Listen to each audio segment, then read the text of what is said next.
What's up, guys? This is Andy. This is BC Tech going on here. And this is just kind of like an intro I'm doing. This is a very old video. It's probably like 3 years old. I thought I'd post this for you guys, just for shits and giggles. I found it on one of my old flash drives. It was posted. Hold on one second. It was posted on one of my other YouTube channels, BC Builds. That's why I'm BC Tech now. But BC Builds was an old channel or just an old handle name to something. So you'll see myself in the video address myself as BC Builds. But now it's BC Tech. Anyways, this is my race simulator setup, and you'll get to see my HP computer in its almost original setup. Like I said, it had a Sabertooth motherboard and an Intel 2400 processor or something. It had the Sabertooth motherboard and an Intel, I forget what it had in it. A nice processor. It was an i7 or i5. I don't even remember if I was correct in the video or not. It was a good motherboard, everything, and it was in the all-in-one HP computer. Even though it's only supposed to support micro ATX, I kind of had it ghetto rigged in there. And I'll mention in the video that I had a liquid cooling system that I was going to put in it. But once I tried to liquid cool it in a motherboard that was like ghetto rigged into the computer, the system leaked and it fucked up the motherboard. And I still have the processor to this day. But the case was salvageable, and I ended up putting up the processor and motherboard back in it. So, and that's what I'm using in the computer today. So thank God I did not use the water cooling on the original motherboard, because I wouldn't be able to make this video. Well, I could on my laptop. But anyways, that's it. Watch the video. And I'm posting this again because I still have my race simulator. It's just not set up. I have all the parts. I'm actually going to build one that is really nice. As you can see, a lot of it was put together kind of ghetto rig janky. This time around, I'm going to do it 100% now that I have like a man cave room that I can do it in. So I'm going to post this old video, and within this next 6 months, you guys will see the finished product of the new version. Well, 6 months to a year, because what's going to power it is my new supercomputer, my new gaming rig, Monster Machine. Anyways, here's the old video. Sorry for the video quality. This is like 3 years ago, and I swear a lot, and I apologize for a lot. Fuck it, I really don't care. That's about it, guys. Hope you enjoyed the video. That's just about it. What's up, YouTube? It's BC Builds. It's been a while. It's been months since I've posted a video, or at least posted a video of anything significant. I don't remember. Been super busy with my daughter and work. I've made quite a few updates to my custom sim rig. I'm not sure exactly what I showed in the last video. I haven't even been on my YouTube, and fuck, I have no idea how long. So I'm just going to go over most of the main stuff, even if I covered it before, bear with me. I do have some new shit. As you can see, everything is a homemade rig. I built everything myself, well, besides a lot of the electronics. I did some shit. Okay, we'll start off with the screen, and it's on Forza 4. That is my 240 drift car. But that is an Emerson 32-inch TV. I got it for $130 on fucking Black Friday. I have another two Samsung 32-inch TVs that are going to eventually go in here when I build the frame for the 3 Xbox mount. The 2 other Xboxes will go in there in the closet. Just a matter of time of finishing it. Don't have a table big enough, so I have to build some sort of steel or wooden mount to hold the 3 TVs correctly. Alright, nothing special with that, just a TV. It's only 720. You can see here, which is my HP computer, which has custom built a lot of it. I had the computer for a little bit, decided to mod it. It has the new motherboard, which is a Sabertooth motherboard. It has a Intel i7 2400K processor. It has 6 terabytes. Two 3 terabyte drives, and then I think it's a 256 gig solid state drive. I do have a water cooling system for it for when it's overclocked. I haven't installed it yet, really don't have the time. On top is a Netgear router, wireless router, which I don't even use because we have a brand new one, which is an AC series downstairs, which I have a hard wire running up from that to this. This is just to distribute it to the Xbox, the TV, and the computer, and whatever else I want hardwired in here. It's just basically a switchboard, a hub for me. I have the Xbox Slim with an intercooler. It's maxed out 320 gig, not JTAG or any bullshit like that. I'm not trying to get banned. HD cable box, Optimum.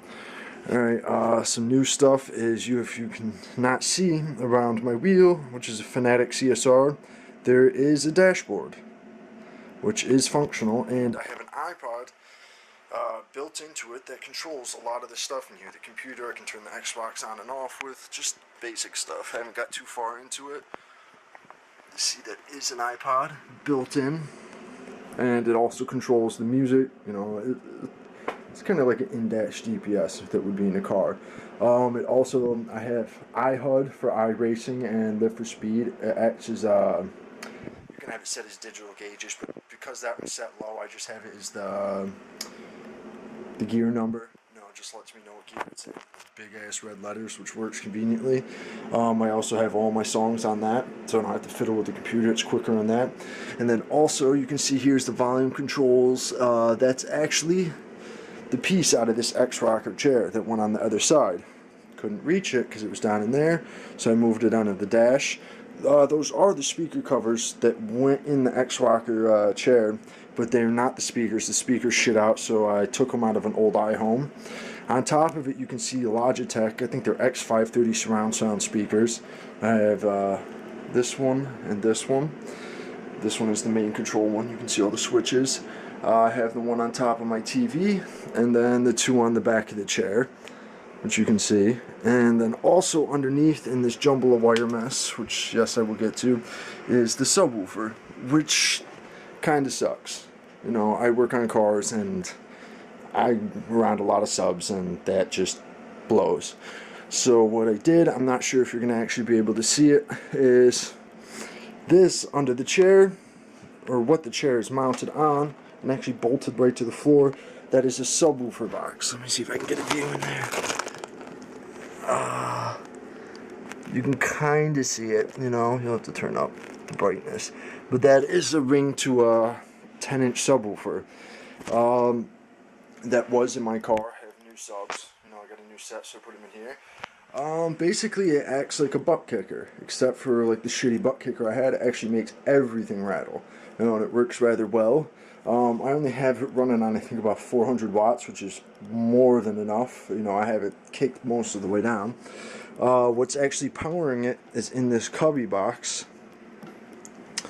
You can see here is a PCU, or a computer power supply. It's, I believe, 600 watts. It was the original one in my HP computer, which now I have 1200 watts on my computer. It was to power everything.